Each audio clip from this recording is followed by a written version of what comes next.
गति 110 शब्द प्रति मिनट। Be ready. 3, 2, 1 स्टार्ट। सरकारें बदलने से आमतौर पर देशों के परस्पर राजनीतिक संबंधों में उतार चढ़ाव का अनुमान लगाया जाता है।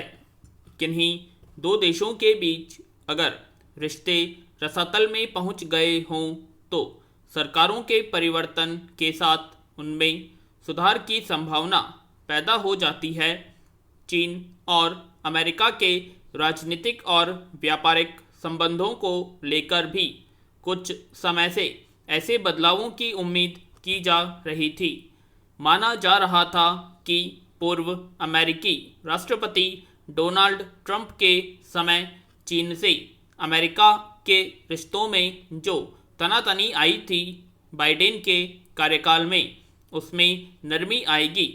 खासतौर से पिछले कुछ वर्षों में चीन और अमेरिका के बीच जो व्यापार युद्ध चल रहा है, अब वह बंद हो जाएगा। लेकिन इस उम्मीद पर पिछले दिनों तब तुषारपात हो गया जब बाइडेन प्रशासन ने चीन को सुपर कंप्यूटर शोध प्रयोगशालाओं और सुपर कंप्यूटर निर्माताओं पर प्रतिबंध लगा दी। जब दुनिया भर के लोगों के हाथों में मौजूद स्मार्टफोन किसी बेहतरीन कंप्यूटर की तरह काम कर रहे हों, तब सुपर कंप्यूटर कंपनियों पर पाबंदी लगाने की यह घटना साधारण लग सकती है। कह सकते हैं कि जब कंप्यूटिंग ऐसी चीज नहीं रह गई है जिस पर किसी एक कंपनी या देश का एकाधिकार हो। इसमें यदि एक कंपनी का कारोबार हो सकता है तो दूसरी कंपनी का कारोबार चमक सकता है। लेकिन सुपर कंप्यूटरों पर छिड़ी इस नई जंग का मतलब इतना साधारण नहीं है। यह बात इससे समझी जा सकती है कि चीनी सुपर कंप्यूटर प्रयोगशालाओं और निर्माताओं पर अमेरिका की पाबंदी को इन देशों के बीच तनाव और बढ़ाने वाला बताया जा रहा है।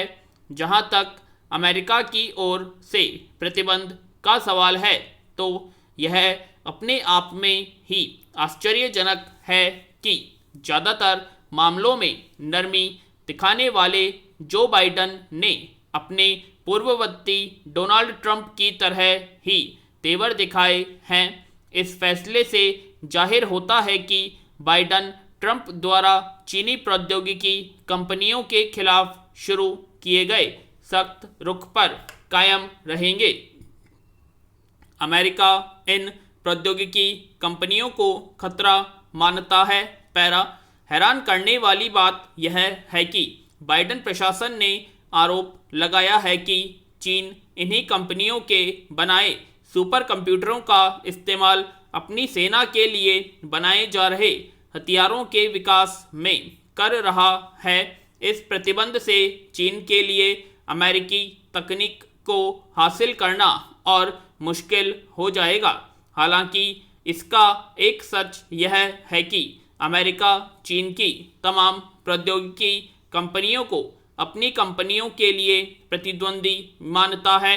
इसीलिए वह किसी न किसी बहाने से चीन की प्रौद्योगिकी व तकनीकी कंपनियों की घेराबंदी करता रहता है। अमेरिका को यह भी लगता है कि चीन उसकी तकनीकी में सेंध लगाकर अपनी सेना और अमेरिकी सेना के बीच की दूरी कम करता जा रहा है। चीन की तकनीकी कंपनी हुआवे पर निरंतर लगाए गए कई अमेरिकी प्रतिबंधों को इस संदर्भ में देखा जा सकता है। अमेरिका द्वारा विदेशी कंपनियों में अमेरिकी प्रौद्योगिकी इस्तेमाल पर रोक लगाने से हुआवे का 123 अरब डॉलर का सालाना कारोबार खतरे में पड़ गया है। अब यह बात वहां से आगे बढ़कर सुपर कंप्यूटरों तक जा पहुंचती है। सुपर कंप्यूटर बनाने वाली चीन की 3 कंपनियों और वहां के नेशनल सुपर कंप्यूटिंग सेंटर की 4 शाखाओं पर प्रतिबंध लगने से चीन अमेरिका संबंधों में और खटास आ गई है। चीन की जिन सुपर कंप्यूटर कंपनियों पर अमेरिकी प्रतिबंध लगा है वे चीन की सुपर कंप्यूटिंग विकास परियोजनाओं का प्रतिनिधित्व करती हैं और साथ ही चीन की चिप आत्मनिर्भर योजना में प्रमुख भूमिका निभाती है। अब पाबंदी लगाने की स्थिति में इन 7 चीनी कंपनियों के समूह को अमेरिकी तकनीक पाने के लिए लाइसेंस लेना होगा। इसका अर्थ यह है कि यदि इन कंपनियों को अमेरिका की निजी चिप कंपनी इंटेल से भी कोई तकनीक लेनी है तो भी इसके लिए पहले अमेरिकी सरकार से अनुमति लेनी होगी। लेकिन मामला चूंकि सुपर कंप्यूटरों के विकास से जुड़ा है इसलिए थोड़ा संगीन हो गया है। पैरा, वैसे तो आज सुपर कंप्यूटिंग कोई अनजाना शब्द नहीं था, तकनीक नहीं है। यह हम सभी इसके कई तथ्यों से परिचित हैं कि साधारण कंप्यूटरों की तुलना में हजारों लाखों गुना तेजी से काम करने और एक सेकंड में अरबों गणनाएं करने की क्षमता सुपर कंप्यूटर को आम कंप्यूटरों से अलग करती है। ऐसा इसलिए होता है क्योंकि सुपर कंप्यूटर हजारों जुड़े हुए प्रोसेसर से बने होते हैं। ये प्रोसेसर ही सुपर कंप्यूटर की काम करने की क्षमता बढ़ा देते हैं।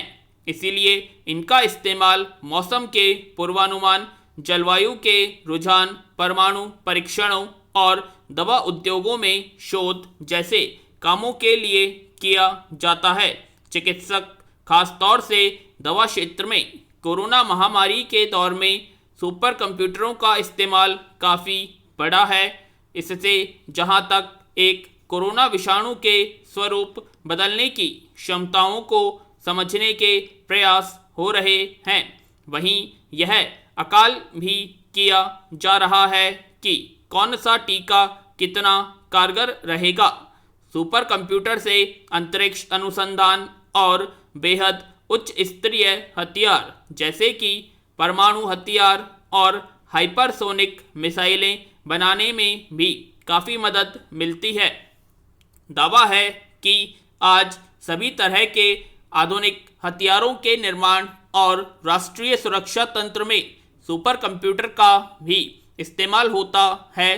कृत्रिम बुद्धिमत्ता, आर्टिफिशियल इंटेलिजेंसी की मदद से चलने वाले गणना प्रणाली और चेहरा पहचानने की तकनीक, फेशियल रिकॉग्नाइजेशन आदि में भी सुपर कंप्यूटिंग तकनीक मददगार है।